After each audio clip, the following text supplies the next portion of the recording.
After years of pressure, today the Texas Medical Board heard hours of testimony over its plan to create new guidance for exceptions to the state's near total ban on abortions.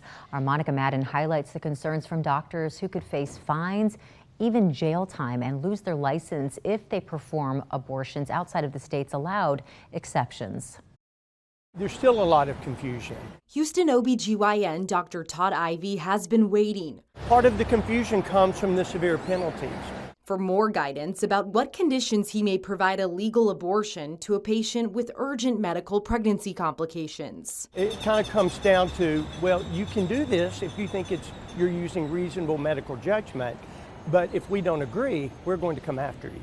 Diagnosing a patient. Like a waiting room at a doctor's office. If we feel that they're Dozens impacted by the state's abortion laws lined up to share their concerns at the Texas Medical Board meeting Friday.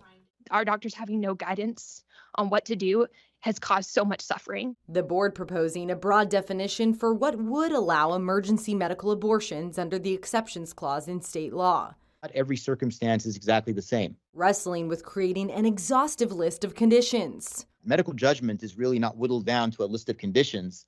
You're really looking at the totality of an issue that goes beyond a specific circumstance. Some anti-abortion groups assert the law is already clear.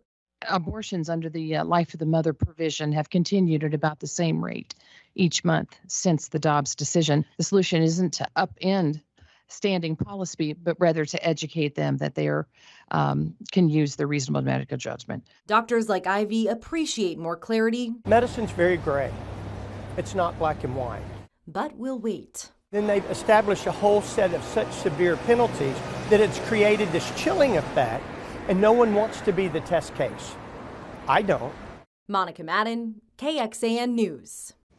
For at least 30 days, the public will be able to submit comment before the board puts a final rule into place, and you can read about the proposed rule changes on our website, kxan.com. Now, going in depth, the number of Texans seeking an abortion out of state almost tripled in 2022. That is following a highly restrictive state law that went into effect that bans the procedure in nearly all instances. Now, data from the Texas Health and Human Services Commission shows that in 2022, over 4,700 Texas residents went out of state to get an abortion. That's a big jump from 2021, when a little over 1,700 received out-of-state care. At the same time, the number of abortions here in Texas lowered quite dramatically. In 2021, there were over 50,000 abortions in Texas, and last year the number plummeted to just about 50 total abortions across the state.